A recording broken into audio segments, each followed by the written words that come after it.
Hi everyone. आज के lecture में हम जानेंगे कि जेनेवा कन्वेंशन और उसके एडिशनल प्रोटोकॉल्स के द्वारा किस तरीके से एक ह्यूमैनिटेरियन लॉ को इंट्रोड्यूस किया गया और ह्यूमन ट्रीटमेंट के कॉन्सेप्ट को इम्पोर्टेंस मिली। So through this lecture, I will clear the whole concept of Geneva Convention and its additional protocols. जो जेनेवा कन्वेंशन है उसका ओरिजिन तो 1864 में हुआ था जब रेड क्रॉस का एम्बलम को स्टैब्लिश किया गया इन ऑर्डर टू सिग्निफाई कि ये एम्बलम के द्वारा से बताया जा सके कि ये मेडिकल सर्विसेज और जो प्रोटेक्शन है जो वाउंडेड सोल्जर्स हैं सिविलियंस हैं उनके प्रोटेक्शन के लिए ये स्टैब्लिश किया गया। जो अदर एम्बुलेंस लेटर रिकॉग्नाइज किए गए उसमें जेनेवा कन्वेंशन ऑफ 1949 को इम्पोर्टेंस दी गई। जेनेवा कन्वेंशन और उसके एडिशनल प्रोटोकॉल्स को एक public international law that is known as humanitarian law of armed conflicts, जिसका पर्पस होता है कि मिनिमम प्रोटेक्शन दी जाए और एक्सटेंडेड ह्यूमन ट्रीटमेंट को वो बरकरार किया रख जा सके और फंडामेंटल गारंटी जो इंडिविजुअल की है who become victims of armed conflict उनको प्रोटेक्शन दिया जा सके और उनको एक्सप्लॉयटेशन से बचाया जा सके। जो जेनेवा कन्वेंशन है और उसके एडिशनल प्रोटोकॉल्स हैं वो इंटरनेशनल ट्रीटीज हैं जो बहुत इंपॉर्टेंट रोल प्ले करते हैं in order to limit the barbarity of the war.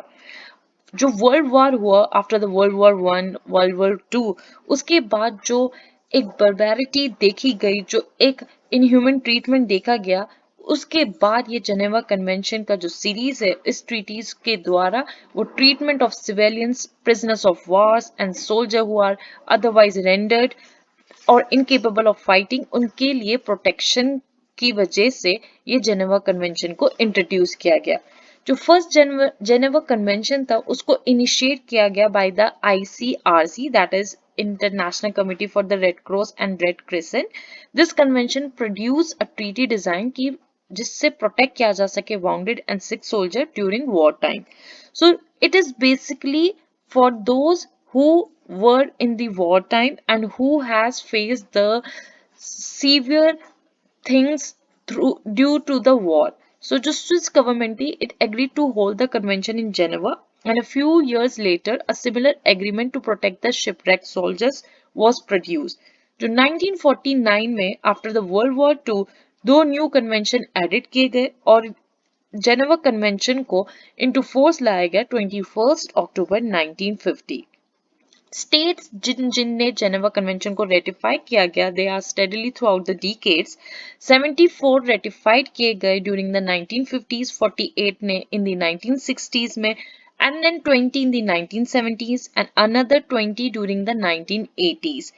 इस रेटिफिकेशन के थ्रू आप जान सकते हैं और देख सकते हैं कि कैसे जेनेवा कन्वेंशन ने यूनिवर्सली एप्लीकेबल हुआ और ये यूनिवर्सली एक आइडेंटिफाइड किया गया।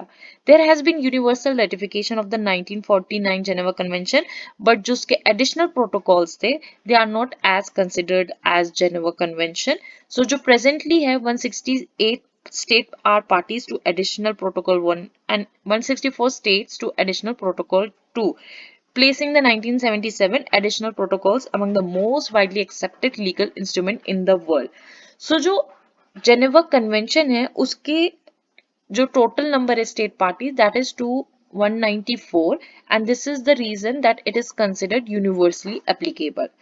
जो कन्वेंशन 1 है it protects soldiers who are on the land. जो कन्वेंशन 1 है वो उन लोगों के लिए उनकी प्रोटेक्शन के लिए और उनको मेडिकल पर्सनल और सर्विस देने के लिए जो लैंड पे जो active part in hostility against a party थे तो they are for the land soldiers. It ensure human treatment without discrimination and at the end इस कन्वेंशन ने प्रोहिबिट किया कि टॉर्चर नहीं होना चाहिए, असॉल्ट नहीं होना चाहिए on personal dignity and execution without judgement that says in article 3।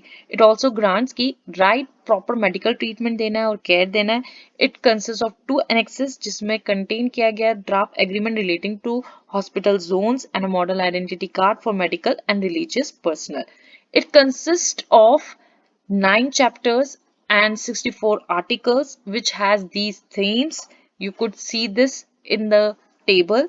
Convention 2 is for the sea soldier, जो shipwreck soldiers थे उनके लिए इसको निकाला गया. This agreement extend the protection which in the first convention says, but it is for the sea force, जो shipwreck soldiers है उनके लिए. This convention replaced the Hague Convention जो 1907 में निकाली गई थी. उस convention को through this convention 2 से replace किया गया. And it has one annex containing a model identity card for medical and religious personnel.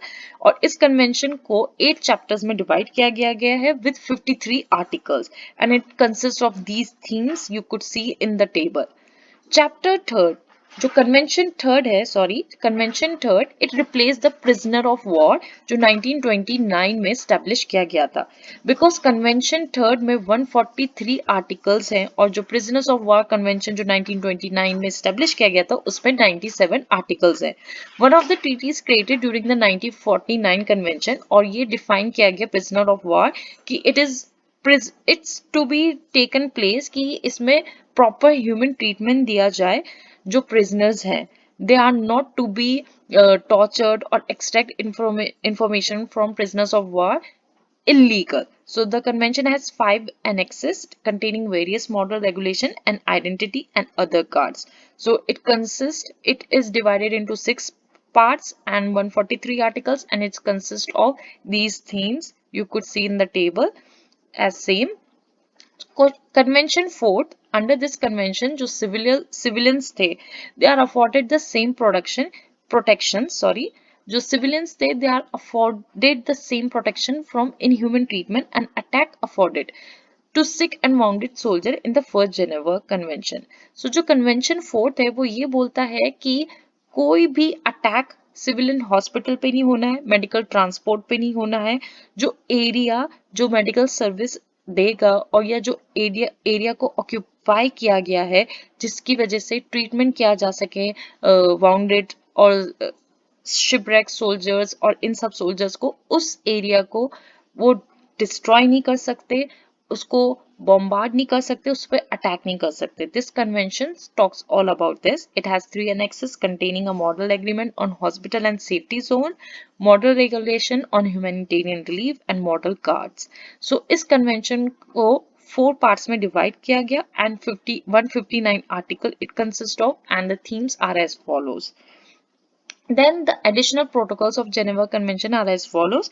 जो protocol 1 है उसमें 102 articles है जो related to the protection of victims of international armed conflicts की बात करता है. जो protocol 1 है it expand protection for the civilian population as well as military and civilian medical workers in international armed conflicts. So ये international level पे जो arm conflicts हैं उनकी प्रोटेक्शन की बात करता है और उनके लिए says कि it should be maintain some dignity and they will give all the protections which is necessary to that international armed conflicts soldiers and civilians. Protocol 2 में 28 आर्टिकल्स हैं एंड इट टॉक्स की जो प्रोटेक्शन है victims की वो non international arm conflicts के लिए है and it elaborates on protection for victims caught up in high intensity. Internal जो कॉन्फ्लिक्ट्स होते हैं जैसे सिविल वॉर्स उनकी प्रोटेक्शन के लिए, but it does not apply to such internal disturbance जो जैसे राइट्स और डेमोन्स्ट्रेशन हो जाते हैं, आइसोलेटेड एक्ट्स ऑफ वायलेंस होते हैं, उनके लिए नहीं है. इट इज फॉर दोज जो अंदर जो नॉन इंटरनेशनल आर्म कॉन्फ्लिक्ट्स होती हैं उनके लिए it has been elaborated. So protocol 2 expands and complements the non-international protection contained in article 3 common to all 4 Geneva Convention of 1949. Protocol 3 it adopted in 2005 जिसमें another emblem को जो emblem है उसको add किया गया जो red crystal का था to the list of emblem used to identify कि एक neutral humanitarian aid workers है. So वो जो emblem use किया जाता था that is to make it sure कि it is for the medical service provider area. तो ह्यूमैनिटेरियन एड वर्कर्स के लिए वो वर्क किया जाता था. रेड क्रिस्टल इसलिए यूज किया गया था क्योंकि कोई भी रिलीजियस कल्चर और पॉलिटिकल कोनोटेशन नहीं हो सके, इसलिए वो प्लस रेड साइन जो they use in order to just signify कि here is the area which going to give you medical services. So US has signed and ratified the 4 Convention of 1949 and Protocol 3 of 2005 but has not ratified 2 protocols of 1917 though it has signed them. So जो दो other protocols हैं उनको उन्होंने ratify नहीं करा but sign करा है. And जो आईसीआरसी का जो स्पेशल रोल है given by the Geneva convention is that कि कैसे हैंडल किया जाए, कैसे ग्रांट किए जाए access to the wounded sick and prisoners of war. So this was all about in this lecture. Thank you so much for watching this video.